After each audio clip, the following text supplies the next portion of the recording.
Well, welcome back to ABA Generalize the podcast. I'm Erica. I'm a BCBA. I'm Jean. I'm an RBT. And I'm Anne, a BCBA, and we have a special guest. This is Hey, guys. Kathy. She is a parent. and many more things. But Hi, everyone.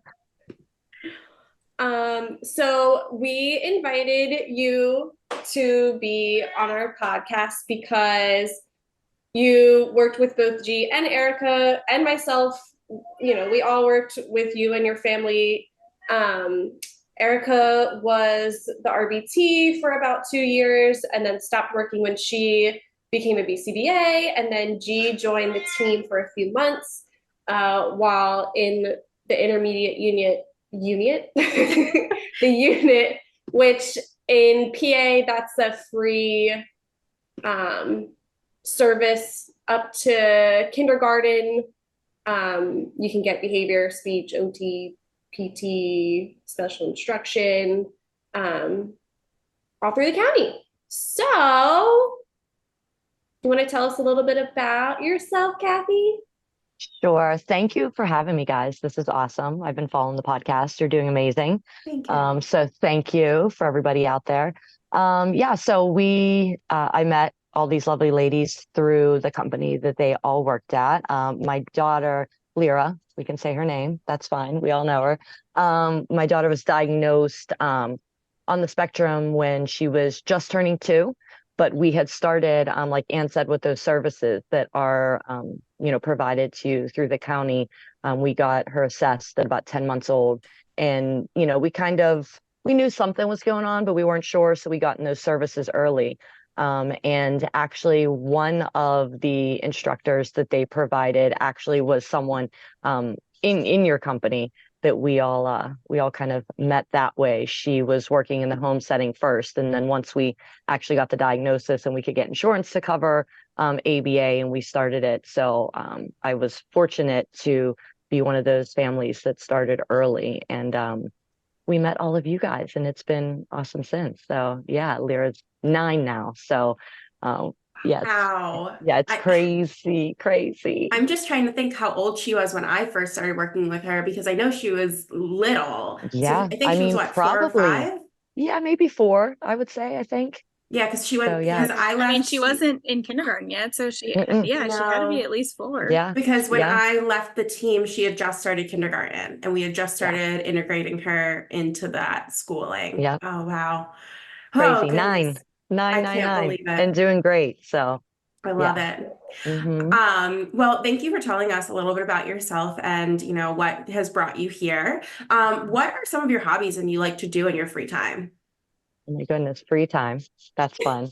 That's funny. You all know you're busy You're working dedicated to your and daughter, I know. momming. Yes. So no, I mean, I jumped into the whole advocacy thing, right when she was diagnosed, just because it it was a struggle to get, kind of everything that I felt she needed and I felt she deserved. So that did kind of take a front seat for a long time in life, as not just transitioning as a parent, but then, getting a diagnosis pretty early on. So a lot of things shifted, but I still like to have fun. I go out, I have fun. I actually recently just ran for school board in my town. So that was a crazy experience. It was great. It didn't work out the way we planned, but it was a great experience. I met a lot of great people. So it was awesome. So yeah, I think just working kind of, trying to help kids like Lyra, and then still having fun and going out and being my crazy self. So That's awesome. mhm. So You got kind to of have that jumping. time, right? You have to have that kind of time away a little bit to kind of regenerate and remember who you are and kind of keep everything fun. So, You need your break. You gotta right? have your time too. Hmm. So kind of jumping back to ABA then, when did you exactly start ABA with Lyra? And then did you know anything about ABA before her getting those services? So it was kind of funny at the time. Well, like I said, we had someone working on our case through the county services as a behavior. specialist, someone that I think because of the way services run through the county, we couldn't really say, hey, she's getting ABA, but now when I look back, a lot of the things we were implementing were kind of that early, they maybe weren't using the language, let's say, but now that I look back, I see some of the things that we were implementing were definitely like an ABA undertone. So I would say we started officially right after she got her diagnosis. She was about 2, maybe like a month after 2. And I just think it seamlessly worked. I think because I had those services in the home and everybody was really on board and kind of collaborating, it just felt natural to kind of progress into, actual ABA and come to the center and really start to learn kind of the modality. So I would say around 2, but we were, kind of dabbling in it a little bit before that. Like, so did you know anything about ABA before getting started? Not really. I mean, I had heard about it and, I asked, sorry guys, I ask a lot of questions in in sessions and I really just want to know and be involved. So I kind of had an idea of it, and once we started it, I dove into the researching. I mean, I attend, the National Autism Conference here in Pennsylvania up at Penn State, and that's basically all ABA centered and driven on the data and the science behind it through a training and technical institute that Pennsylvania has. So, I mean, as soon as we started it, I became pretty immersed in it and, tried to get my knowledge of it up just so that I was a better partner with the RBT and the BCBA and to benefit Lyra, my daughter, because I feel like it's one of those modalities you don't just have the therapist come to the house or go to the center and when the session's over, it's done. Like that's not how you successfully implement ABA, I would say, in my opinion. So, I wanted to learn as much as I could about it to support everybody involved. And so when she first started, and I don't know if any of this has changed over the course of her getting ABA, but how many hours a week did she start out with? Like how much was she We getting? jumped in. She was pretty much every day for about 2+ hours. So we, 10 to 15 hours, I would say. And then, we got into the social skills program. So that was on the weekend. So yeah, I'd say anywhere between, 10 to 15 when she had, when there were holidays and things, obviously we altered it a little bit, but we were pretty much daily with it, depending. And, we, like I said, I'm going to say collaborate a lot, probably when you ask me things, because I think that's a big key of successful ABA. But, we really just kind of let her take the lead sometimes, if the day was great and, the session ran smooth and we could be there the whole time, that was great. Sometimes, it was all right. She's maybe having a rough day. Let's end a little early, but that we didn't have that too much because I kind of push. So, once we're in it, we're in it. But yeah, it was probably every day, 5 days a week, and then the social skills on the weekend. So yeah, I'm personally thinking back to the Blueberry incident of what was that, I was wondering when that was going to come up. I want to say 2018, maybe. Yes. Yeah. I can't believe we don't know the exact date ingrained into our brain, but I think we were all so traumatized by it that maybe we've also tried to push it out. I can't eat blueberries to this day without thinking of that incident. So for everyone who doesn't know about this incident, I was an RBT with Lyra and we were in the center and right next door. So the way our center was set up is we had individual rooms with also, you could see through the one that we were not in, but you had to go into another room to see in the other side or to like the room that we were in. And Lyra was having a snack. One of her favorite snacks was blueberries. I don't know if it still is. Nope. That incident pretty much crushed it, I think. I think she's pretty much done with that fruit forever. So one of the things that we were trying to teach her was to just eat her food and not take it out of her mouth. So I think what had happened was she was squishing it in her mouth and then taking it out and playing with it. And I was like, girlfriend, we're not doing that. We're going to just eat it. But then she was squishing it with her fingers and then putting it in her mouth, creating a mess. It's fine if it was just like not an issue where she was easily able to be redirected, it would have been a lot lesser of a problem. But because we were trying to teach her how to appropriately eat something, and plus she was going to school, it was gonna, I think COVID didn't happen yet, but like we were still being very cautious about like illnesses and stuff, obviously, like flu, natural, the current illnesses around. And yeah, she squeezed it, and I told her no, and she flung blueberries everywhere, like all over the Everywhere. carpet. She's on the Everywhere. floor, like screaming her head off, and she's like crawling around on the floor trying to pick up these blueberries to eat them again. I'm like, no, we're not eating them off the floor. I'm I sorry. mean, This is it was the level of shrill that came. I mean, it was pretty intense. I haven't heard too many like that since, but it was a pretty traumatizing experience. I think more so for us than even yeah. for her. Like when we got her calmed down, she was like, "No, okay, let's just keep this moving," and we Yeah. were on edge. Like So, Kathy runs in and grabs her and is like, there's an assessment going on next door. You will not be screaming like this. will not be Takes her screaming into the like this. big room and is like, girlfriend, no. Like, and I'm Yeah, like, what is happening? What this is is not what happening we right do. This is not what we do. but that was very out of character for her. It was very much Hmm. like, once again, trying to teach that flexibility and the appropriateness of things, especially because she was in school. We were, I think, preparing even for her to be in kindergarten. And, Hmm. I think it was still, she was going to the IU. She might have been going to the IU for She school was. part-time at Yep. that time. Hmm. So I think it was just like a combination of what we were trying to teach her at the time, and then it just exploded. Yeah, and And she was very heavily motivated around food, which is why, I mean, I'm sure we'll talk about, motivate, but which is why we never reinforced really with food because homegirl likes her snacks and her food. So she she she was a trash picker. She was a trash picker. thankfully we are out of that stage. So I'm so glad to hear I that. definitely stopped her from getting cookies out of the trash can at the IU a couple times. yeah, I mean she was very, yeah, she is a sneak and she's a quick one. She's quick and she's cute and and she's pretty well behaved now, so you think you got to always be head on a swivel with this one. I can't with her. Yeah, she would go to throw away her napkin, and I would be watching her like a hawk, and yet she would still manage to sneak something out of the trash can at Little Acorns. It's like, Like people would think I didn't feed her. I'm sure like the general public was probably like, this poor child just never gets food and she's, rummaging through the trash, which, we all know that that is the complete opposite. But yeah, I'm sure I have quite a reputation out there to random people that I've never met. uh, so I guess this goes to my next question. How involved were you during sessions? I know this answer. Yes. Probably annoyingly involved, I would say.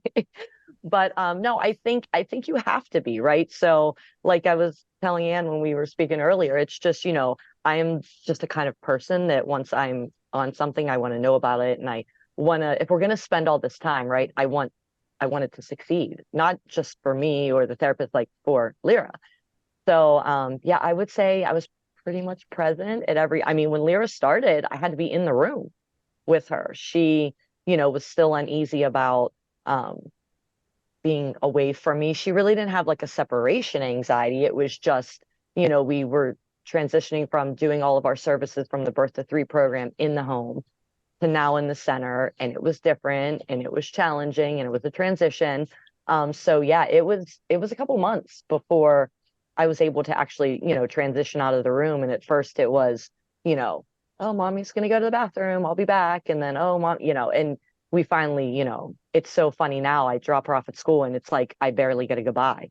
She runs runs into the school and like loves it. So it's great. But yeah, I think as a parent, you should be involved because you need to know what's going on. And like I said, you need to kind of, be able to help your child generalize all these skills she's learning in this very specific setting into, school and especially home and community. So I think paying attention and being involved and really understanding what the goals are, what it looks like to shape behavior. I think you need to really be an active participant in the sessions. I mean, I understand life is different for everybody, so it may not be something that everybody can do, but I think it's definitely, a priority should be to kind of get in as many sessions as you can, or at least watch.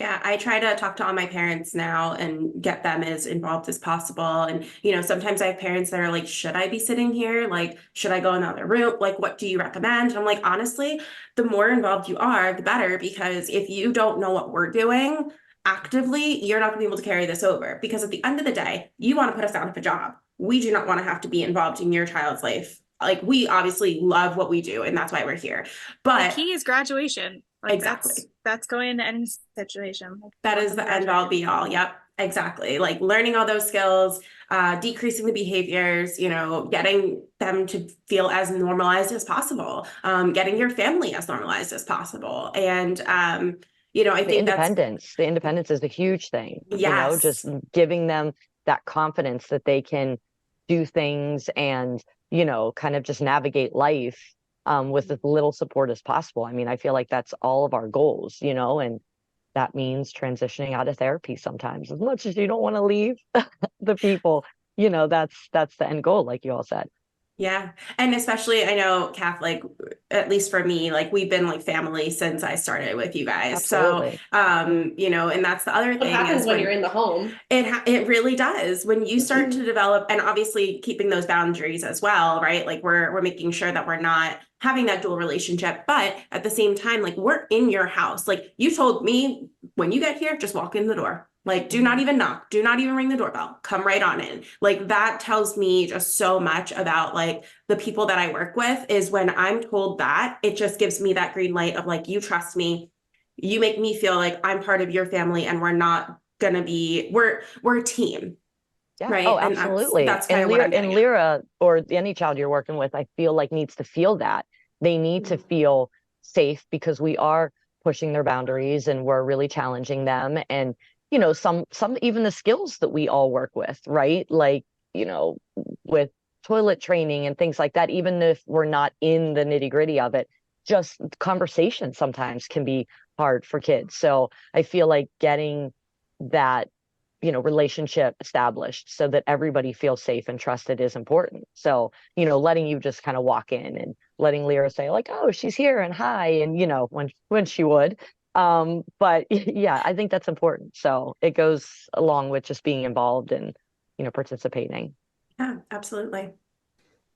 Okay, so with all of that being said, what is your personal opinion on ABA?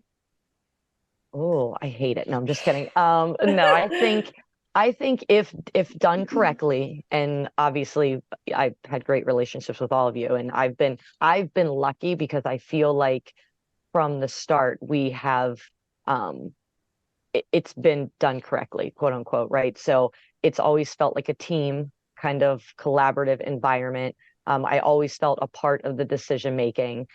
So I've had a great experience. I feel that Lyra has had, she was completely nonverbal until a little over 3. So, you have to just, I don't want to say guess, but you really have to be in tune with your child as far as like behavior and just mannerisms and how they're feeling emotionally. Like you really have to read into your child when you have a nonverbal child to get that emotion. And we've been lucky. I feel like we have always had a BCBA and RBT that, was willing to work with us and really just explain things if I didn't understand it or why we were doing it. Or, if I didn't really think, oh, I don't know how this is going. I feel like we were able to maybe not always change it, but kind of reshape it.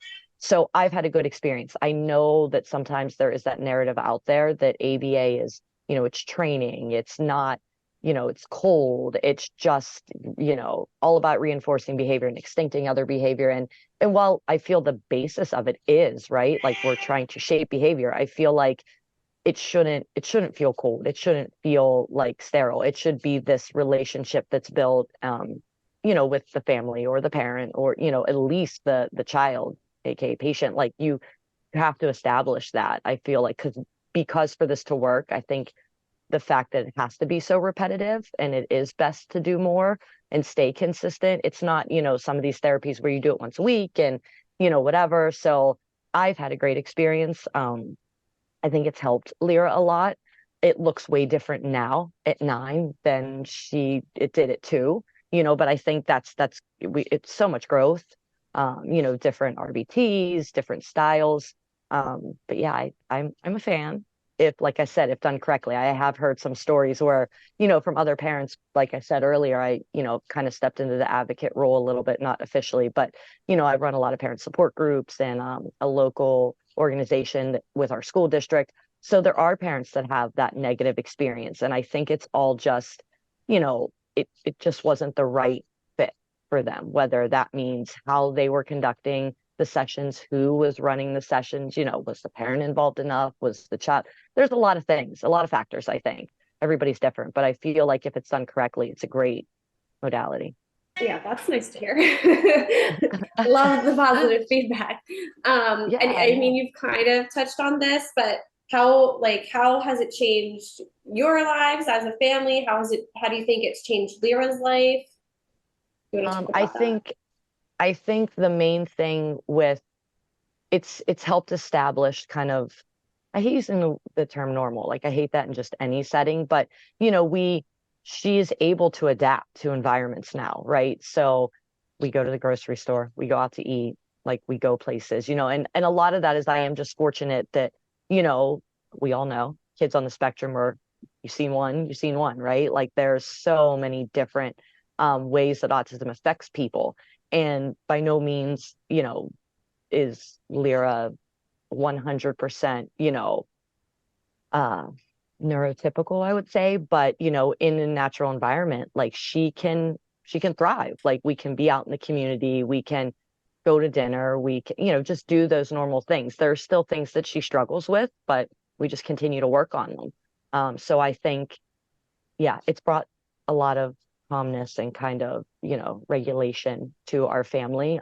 For her, I feel like she has really been able to just learn about herself, right? Like learn what calms her when she's in a stressful situation. Um, she's such a hard worker. I mean, she can, I think Erica will be able to tell you this. There's been times where we had to like purposely be like, no, you need to take a break, get up from the table. Like she is a worker. And I think a lot of that is just, kind of genetics, how the kind of person she is. But I think it's really allowed her to persevere because of the, you don't give up an ABA, right? You may change how you're trying to achieve that goal, but you're never just like, they're not going to do it, right? So you just keep working at it. So she's persistent. Sometimes maybe that's a negative, but no. So I think it's really helped, like I said, just being able to center herself, being able to understand that things have a beginning and an end. So even if she doesn't like something, it's not forever. So yeah, she definitely made her a little more flexible for sure. Yeah, because girlfriend used to even work for doing flashcards. Like that was Yeah, like yeah, her that was her reinforcement. jam. That was her jam. Like, can we And please?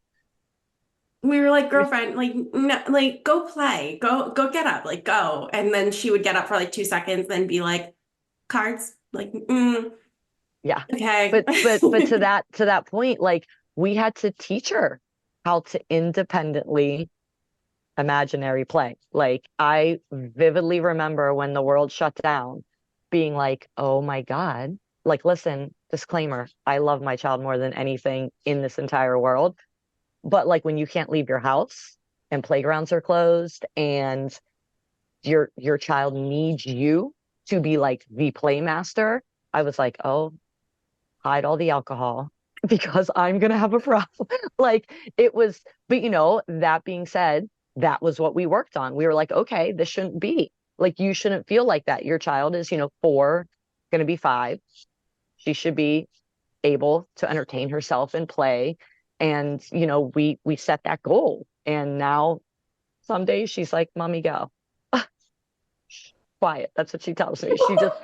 She just wants to, she's into drawing and like creating. Like it's so crazy. I mean, Erica, I think we had a goal for her to pick up a pencil and draw a straight line. Like because she was so against coloring and like artwork was like, why? Like she's a very black and white thinker. Like I think most kids on the spectrum. And it was like, what am I doing? Why? Why am I drawing?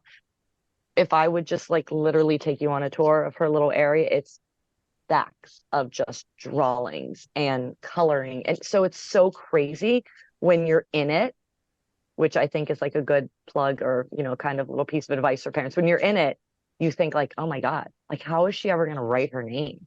Or dude, she won't even hold a pencil. And yeah, you just, we worked very hard to get that. And now she loves it. It's literally a preferred activity. So it's crazy when you see things like that. It works. It reinforces you Yeah. that what you've been putting in and what the therapists have been putting in, it works. That's wild to hear that she just Mhm. loves that. And I remember also like going back to the pretend play thing, like I was the RBT still during COVID, during the shutdown. And at one point we did start doing Zoom sessions because we weren't sure what was really allowed and what was going on. And Mhm. I have pictures on my phone still of like the GIFs I used to make. Like I used to make for those slideshows. And then in addition to that, like I have a video saved somewhere of the pretend play tea party that I set up for Oh, myself on yep. my end. Mhm. Because I was like, okay, we're gonna do a picnic or we're gonna do a tea party. And like we did it virtually pretty okay. She Yeah, I definitely mean, was like, what? Like, you're yeah, not here, Miss Erica. like why? She just kept telling you drink. Yep. Like Mhm. Mhm. she was just kind of like, yeah, you got that all set up, girl. Why don't you go ahead and have that tea party? I'm just gonna Or watch you. or it was clink. She still cheerses. We still have to cheers at dinner. So I again see an outside parent is probably really judging me. Your child cheerses what are you guys doing at home? Like probably. No. No, my kids do that. It's fine. Okay, perfect. As long as we're all on the same page. Great. So I guess you kind of touched upon this, but what's your favorite skill that Lyra has learned from ABA? Oh my goodness. I don't even know if I could pick one. She literally has learned so much, but I think honestly is probably the regulation, being able to, and it's not perfect, don't get me wrong, but I think none of us, right? We all have moments where we like freak out, usually at our significant others, but I mean, yeah, so I think now just being able to identify how she's feeling. And hats off to everybody on the team because like I said, it's collaborative. Like my BCBA comes to my IP meeting at school still, just because I feel like for Lyra's sake, we all need to be consistent, right? We need to be pretty much doing things the same way. And a little deviation is good, helps with that flexibility, right? But, same skills, like we all need to be working for that same common goal to keep it streamlined for her. So I think, yeah, just being able to kind of regulate and I'm mad. I need a minute. That's what she'll tell you now. I need a minute. I need my space. Or let's breathe, and now she calls me, if she sees me like kind of tense or something, mommy needs to take a deep breath. And I'm like, oh, well, thank you, girl. Thank you I'm getting checked by a 9-year-old. But so thanks, I love ABA. that. I Thanks a love lot. that. But yeah, but no, it's helpful. And it really does, though. It's nice to, in the moment, be like, oh, you know what? I do. Like, let's take a breath together, and so I think that there's so many skills, though. I mean, the writing, the being able to just, not time for this. Let's do this first, the good old first then. And, it being like no big deal. I've had parents that we talked to, and I'm like, how do you get her to, take that supplement? Or how do you get her to? And it's kind of like, well, she just does because we've worked on it for so long. So, again, nothing's perfect, but I feel that I have skills now to be like, ooh, that didn't go well. Like, how can we reshape that? How could I have said it different to maybe, kind of get a little more buy-in from her? So, and having that team around to help you collaborate on that and be able to reach out to a BCBA and be like, oh, I don't know, we might need to start working on this. I'm starting to see this happen, or, not be able to do this. So, yeah, I just think, again, back to your question, sorry, I'm getting on a tangent. No, you're Yeah, good. probably just that, kind of self-regulation and being able to kind of adapt. So And that's huge for her too, because just thinking back to when the Blueberry incident of whatever year it was, there was no self-regulation, and we had to kind of regulate for her or try to show her how she can regulate when she was angry. And it also hearing you say that she's saying all these full sentences is also ginormous, right? crazy, Like crazy. That's exactly what I was going to say, Erica. I was like, even just her being able to speak and verbally say any of those things. Like, I know, especially like when I worked with her, like we barely had words coming out of our mouth. Like we were really relying on other forms of communication. Like, yes, she was communicating with us, but not verbally. So yeah, even hearing just that she's saying like, "Mommy, shush," or "Be Yeah. quiet," like that's crazy to me. It's amazing. I just remember the And now it's quiet, please. Like, we got to start probably reshaping that. It's not getting as cute anymore when she's like a 4.5 foot 9-year-old. It's not like, oh, look at that cute little 4-year-old telling me to please be quiet. So that's the next journey, reshaping that. I love that. So I guess the last question we have for you, Kathy, is what feedback can you give to make ABA more positive? Hmm. Well, like I said, thankfully, my experience has been great, right? But again, because I kind of in the world of, just not just autism, even, I work for a medical academy that trains physicians to work with people with all different disabilities, right? So in doing that, speak to a lot of parents.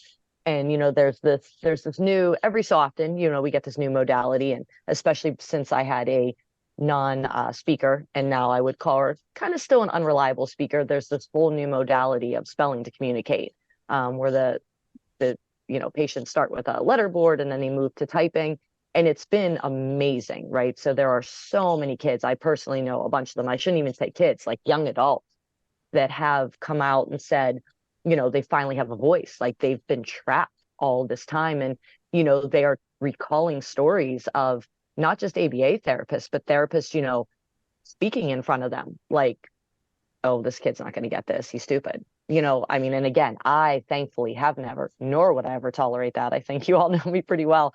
But, hearing these 22-year-old adults like say that people were actually speaking around them, like as if they were not there because they could not speak, or, not setting goals. Like the one kid, I won't say his name, but obviously was like, they were asked, my parents thought I could only ask for juice.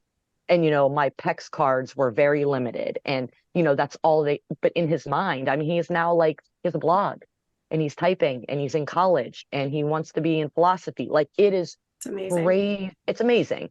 But in that regard, all these stories are coming out of not presuming competence. So I would say my suggestion to any therapist or anybody even working in education is to always, no matter what the skill level, or especially the ability to communicate, to always presume competence. Like at least always start them on age appropriate things and then kind of, work backwards if you have to, or maybe you're pleasantly surprised and you could jump forward. But I think to just always remember that they're people. Like, I mean, even though we may think, oh, they are not paying attention, they cannot do this, they cannot tell me this, to just always have that respect to presume the competence. And like I said, thankfully I haven't experienced this, and I would highly doubt that one day Lyra would tell me that. But I mean, if she does, then I'm ready for it. But I'm also, again, circling back to why involvement is so important.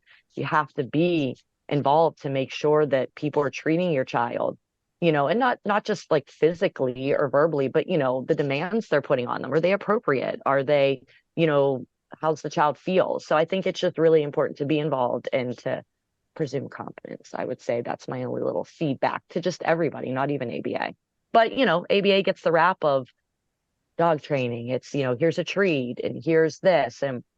But I mean, like we talked about earlier, I don't think we hardly ever used edibles, as a reinforcement. Every now and then, she worked for a snack. But yeah, I would just say, and watch people do love edibles, please watch. I know Skittles are easy and things like that, but a lot of these kids have behavior issues and things like that. And food plays a big role in that.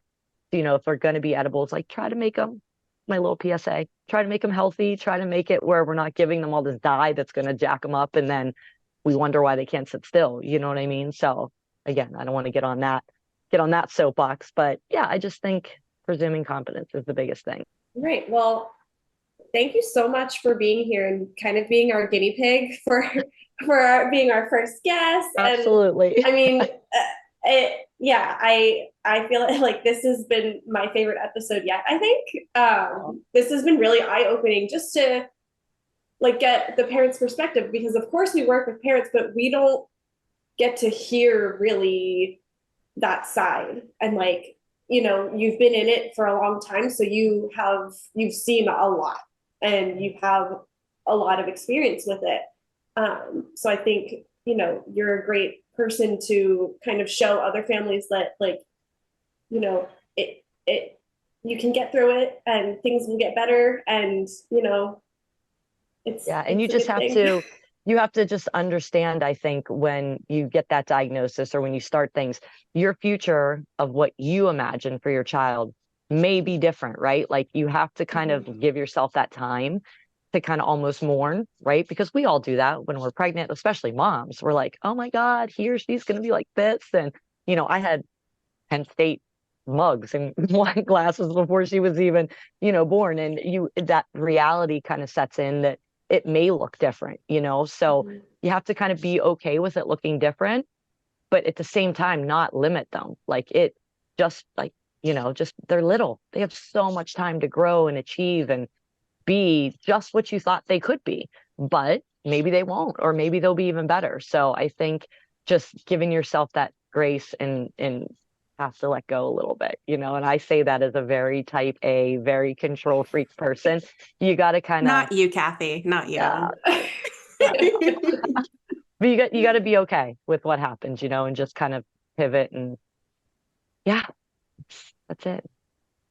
Thank you so much. Seriously, Well, this thank has you been guys. amazing. And, I think also one more thing that I want to just tackle on to that is, I think also people need to remember that we have the behaviors are only so minute in that like it feels like it's ginormous in the moment, but if Lyra can make this amazing progress over so much time, I think that any child can make so much progress over time. It just takes time, takes patience, takes collaboration. And that's the most important thing I think that we should take out of this episode, other than, all what Kathy just said. No, um, you're right. You're right. Patience is a big thing. I mean, and I was not patient before my child. And you just learn to be because, it's hardest on them, right? Like they are working so hard and this is so different. They don't know any of this. Like, so yeah, I think just like you said, Erica, the patience, the collaboration, and kids can do it. Yeah, they can definitely do it. and take it away. Alrighty. Well, real quick, I'm going to plug all of our things. We have an email. It's aba.generalized.podcast@gmail.com. Instagram, ABA Generalized the Pod. We have a YouTube. If you're watching us, then you know what it is. But if you're listening on podcast, it's ABA Generalized. TikTok, ABA Generalized. There's nothing there yet. I don't know how to link them. And remember to rate, review, and subscribe so we can keep doing this. And if you want to be a guest, email us, message us, wherever. DM Whatever. us, slide into They're our very DM. nice, guys. They're very nice. ABA Generalized, the podcast, is not providing professional advice. Please seek a professional in your area for specific advice and support.